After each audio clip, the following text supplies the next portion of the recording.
ನೀರು ಹಾಕಿ 1ನೇ ಲೋಟಕ್ಕೆ ಉಪ್ಪು ಹಾಕಿ ಅದನ್ನು ಕೈಯಾಡಿಸುತ್ತೇನೆ. ಕೆಲವು ನಿಮಿಷಗಳನ್ನು ಬಿಟ್ಟು ಅದನ್ನು ನೋಡಿದಾಗ ಅದು ಕರಗುತ್ತದೆ. ಹಾಗಾಗಿ ಇದು ಕರಗುವ ವಸ್ತು. ಹಾಗೆ ನಾನು ಇನ್ನೊಂದು ಲೋಟಕ್ಕೆ ಮರಳನ್ನು ಹಾಕುತ್ತೇನೆ. ಅದನ್ನು ಕೈಯಾಡಿಸುತ್ತೇನೆ. ಕೆಲವು ನಿಮಿಷಗಳನ್ನು ಬಿಟ್ಟು ನೋಡಿದಾಗ ಅದು ಕಾಣುತ್ತದೆ. ಹಾಗಾಗಿ ಇದು ಕರಗದಿರುವ ವಸ್ತು. ಹಾಗೆ ನಾನು ಇನ್ನೊಂದು ಲೋಟಕ್ಕೆ ಸೀಮೆ ಸುಣ್ಣದ ಪುಡಿಯನ್ನು ಹಾಕುತ್ತೇನೆ.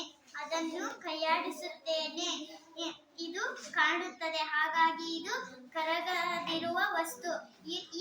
ಈ ಪ್ರಯೋಗದಿಂದ ನಾವು ಏನು ತಿಳಿದೇವೆ ಎಂದರೆ, ಇವು ಕರಗದಿರುವ ವಸ್ತು, ಕರಗುವ ವಸ್ತು ಪದಾರ್ಥಗಳು ನೀರಿನಲ್ಲಿ ಕಾಣುತ್ತಿದೆಯೋ ಆ ಪದಾರ್ಥಗಳು ಕರಗುವ ಪದಾರ್ಥಗಳು. ಉದಾಹರಣೆ, ಉಪ್ಪು. ಯಾವ ಪದಾರ್ಥವು ನೀರಿನಲ್ಲಿ ಕಾಣುತ್ತಿದೆಯೋ ಆ ಪದಾರ್ಥಗಳು ಕಾಣುವ ಪದಾರ್ಥಗಳು. ಉದಾಹರಣೆ, ಮರಳು ಮತ್ತು ಸೀಮೆ ಸುಣ್ಣದ ಪುಡಿ.